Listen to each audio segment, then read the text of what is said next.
નમસ્કાર, BN news ગુજરાતીમાં આપનું હાર્દિક સ્વાગત છે। હું આપનો મિત્ર ભાવિન પાટણવાડી અને સમાચારોની મહત્વની વાત કરવામાં આવે તો સમાચારો હાલ પાદરા શહેરના છે। પાદરા શહેરમાં ભારતીય જનતા પાર્ટીના શહેર પ્રમુખ તરીકે સંજયભાઈ પટેલ એટલે કે પટેલ અગરબત્તીના માલિક અને પટેલ સેલ્સના માલિક સંજયભાઈ પટેલને પાદરા શહેર ભારતીય જનતા પાર્ટી પ્રમુખ તરીકે નવનિયુક્ત જાહેર કરતા હાલ તમામ નવાપુરા સહિત પાદરા શહેરના લોકોમાં આનંદની લાગણી, ખુશીની લાગણી છવાઈ ચૂકી છે। અને ચોક્કસથી પાદરાના ધારાસભ્ય ચૈતન્યસિંહ પ્રતાપસિંહ ઝાલા દ્વારા પોતાના ઓફિશિયલ ફેસબુક એકાઉન્ટ ઉપર પોસ્ટ મૂકી તેઓએ જાહેરાત કરી છે। પાદરાના ધારાસભ્ય ચૈતન્યસિંહ ઝાલાએ જાહેરાત કરી છે કે સંજયભાઈ પટેલ આજથી પાદરા શહેરના ભારતીય જનતા પાર્ટીના હાઈકમાન્ડ એટલે કે પ્રમુખ બનશે। ત્યારે આપણી સાથે સંજયભાઈ છે। સંજયભાઈ, આજે ભારતીય જનતા પાર્ટીના પ્રમુખ તરીકે નવનિયુક્ત થયા છો, શું કહેશો?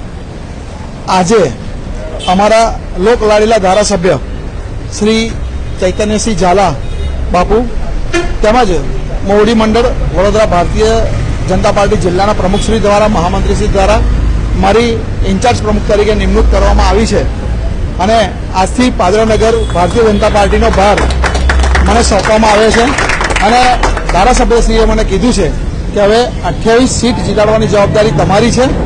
તો આ તબક્કે આજ રોજ હું કહું છું કે હવે 28 સીટ જીતાડવાની જવાબદારી મને સોંપી છે, તો હું ચોક્કસ એ સીટો જીતાડવાની કોશિશ કરીશ અને સારું રિઝલ્ટ લાવીને અમે ભારતીય જનતા પાર્ટીના ચરણોમાં ધરીશું। સંજયભાઈ, કહી શકાય કે 28 કોર્પોરેટરો કરતાં પણ ખૂબ મોટો હોદ્દો, ખૂબ મોટી જવાબદારી, ખૂબ મોટો ભાર આપને આપવામાં આવ્યો છે। કોઈ એક વ્યક્તિ લડતો હોય તો એને એક સીટ લડવાની હોય, પરંતુ જ્યારે તમને ધારાસભ્ય 28 સીટો જીતવાની વાત કરી છે ત્યારે શું કહેશો? એ અચાનક આટલી મોટી જવાબદારી પક્ષ દ્વારા સોંપવામાં આવી છે?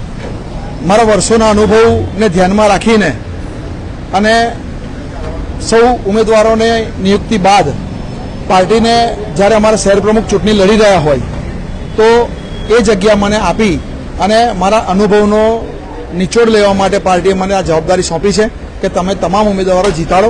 કારણ કે આગળ બી 2 નગરપાલિકા હું લડી ચૂક્યો છું અને લડાઈ ચૂક્યો છું પ્રમુખ તરીકે, એટલે પાર્ટીએ મારી કદર કરી, અમારા ધારાસભ્યએ મારી કદર કરીને મને આ જવાબદારી સોંપી છે। શું કહેશો, કઈ રીતની રણનીતિથી કામગીરી રહેશે? હવે કાલે ફોર્મ ભરવા જવાનું છે સવારે 10:30 વાગે નવાપુરા હનુમાનજી મંદિરથી, અને ફોર્મ ભર્યા બાદ દરેક ઉમેદવારને પર્સનલ બોલાવી જે સામે કોણ છે, કેવી રીતે લડશે એની રણનીતિ નક્કી કરી અને 28 જીતાડવાની જવાબદારી અમારી છે। ચોક્કસથી 28 સીટ જીતાડવાની જવાબદારી સંજય પટેલની છે। ત્યારે મહત્વની વાત છે, પાદરાના ધારાસભ્ય ચૈતન્યસિંહ ઝાલા દ્વારા પાદરાના કહી શકાય કે સંજયભાઈ પટેલને પાદરા શહેર ભારતીય જનતા પાર્ટીના પ્રમુખ બનાવતાની સાથે જ કહી શકાય કે રાજકારણમાં એક ગરમાવો આવ્યો છે। સંજયભાઈએ પોતે સ્વીકાર્યું છે કે પાદરા નગરપાલિકાના તમામ બેઠકો એટલે કે કુલ 28 બેઠકો પર તમામે તમામ બેઠકો સંજયભાઈ પટેલ આવતીકાલે તમામ ઉમેદવારો સાથે પહેલા ફોર્મ ભર્યા બાદ ચર્ચા કરીને કઈ રીતની તૈયારી છે, કઈ રીતે ચૂંટણી લડવાની છે, તમામ દિશાઓ પર ચર્ચા કર્યા બાદ 28 બેઠકો પાદરા નગરપાલિકાની ભારતીય જનતા પાર્ટી જીતશે તેવી તે પ્રકારની વાત કરી છે। ત્યારે ફરી વખત આપની સાથે જણાવી દઈએ કે પાદરા ભારતીય જનતા પાર્ટીના શહેર પ્રમુખ તરીકે